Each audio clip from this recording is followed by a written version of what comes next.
வணக்கம் ஃப்ரெண்ட்ஸ். இன்னைக்கு நாங்க பார்க்க போற விஷயம் என்னன்னா எய்லிஸ் குரூப் ஆஃப் கம்பெனி.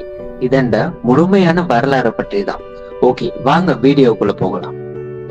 எங்களோட அன்றாட வாழ்க்கையில நீங்க காலையில குடிக்கிற டீ, நீங்க யூஸ் பண்ற சிங்கர் ஃப்ரிட்ஜ், உங்களோட வீட்டு தோட்டம், நீங்க வீட்டு தோட்டத்துல வேலை செய்யும் போது யூஸ் பண்ற ஹேண்ட் க்ளோவ்ஸ் வரைக்கும் இது எல்லாத்துலயும் ஒரு பெயர் பொதுவாக இருக்கும். அதுதாங்க ஹெய்லிஸ். இது 145 வருஷங்களுக்கு மேல ஒரு தேசத்தோட அடையாளமா இருக்கிற இந்த நிறுவனத்தோட கதை. இது ஒரு சாதாரண பிசினஸ் கதை மட்டும் இல்ல, இது ஒரு சாம்ராஜ்யத்தோட வரலாறு. இன்றைக்கு நாங்க எய்லிஸ் குரூப் ஆஃப் கம்பெனியோட முழுமையான பயணத்தை பற்றி தான் பார்க்க போறோம். இந்த கதை ஆரம்பிக்கிறது 1878. அப்போ பிரிட்டிஷ் காலத்துல சார்லஸ் பிக்கரிங் ஹெய்லி அப்படின்ற ஒரு வெள்ளைக்காரர் நம்ம காலி கோட்டைக்குள்ள ஒரு சின்ன இறக்குமதி ஏற்றுமதி பிசினஸ ஆரம்பிக்கிறாரு.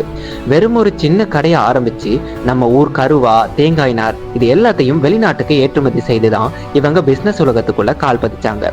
ஆரம்பத்துல இது ஒரு சாதாரண வர்த்தக நிறுவனமாகத்தான் இருந்தது.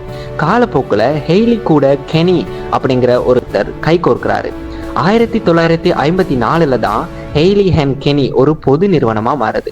இவங்களோட உண்மையான விஸ்வரூபம் ஆரம்பிச்சது இவங்க வெறும் வர்த்தகம் மட்டும் செய்யாம மேனுஃபேக்சரிங்லையும் இறங்கின போதுதான். இதுல முதலாவதா இவங்க கை வச்சது தேங்காய் நார் பொருட்கள்ல தான். அதற்கு பிறகு உலகமே இவங்களை திரும்பி பார்க்க வச்சது இவங்களோட டிப்ட் ப்ராடக்ட்ஸ், அதாவது திரவத்துல நனைத்து தோய்வு முறையில தயாரிக்கப்படுகின்ற பொருட்கள். இன்றைக்கு உலகத்துல யூஸ் பண்ற 5% அதிகமான கையுறைகள், அதாவது ஹேண்ட் கிளவுஸ், இவங்களோட ஃபேக்டரிஸ்ல இருந்து தான் போகுது. அதே போல தேங்காய் சிரட்டையில இருந்து கரியை பிரிச்செடுக்கிற ஆக்டிவேட்டட் கார்பன் தொழில இவங்களோட ஹை கேப் நிறுவனம் இன்றைக்கு உலகத்திலேயே முன்னணியில இருக்கு. ஹெய்லிஸ் ஒரு துறையோட நிறுத்தல, இலங்கையோட அத்தனை முக்கியமான துறைகளையும் இவங்க ஆக்கிரமிக்க ஆரம்பிச்சாங்க. முதலாவதா விவசாயம், அதாவது அக்ரிகல்ச்சர். இலங்கையோட விவசாயிகளுக்கு தேவையான விதைகள், உரங்கள், நவீன இயந்திரங்கள்னு அக்ரி துறையில இவங்க தான் கிங். இரண்டாவதா போக்குவரத்து, லாஜிஸ்டிக்ஸ். இவங்களோட அட்வன்டீஸ் நிறுவனம் இன்றைக்கு இலங்கையோட ஷிப்பிங் மற்றும் லாஜிஸ்டிக் துறையில மிகப்பெரிய ஜாம்பவான். மூன்றாவதா ஆடை தொழில், அதாவது டெக்ஸ்டைல்ஸ். எய்லிஸ் ஃபேப்ரிக் மூலமாக உலகத்தரம் வாய்ந்த ஆடைகளை தயாரித்து நிக் மற்றும் அடிடஸ் போன்ற பிராண்ட் தயாரிப்புகளுக்கு இவங்க சப்ளை பண்றாங்க.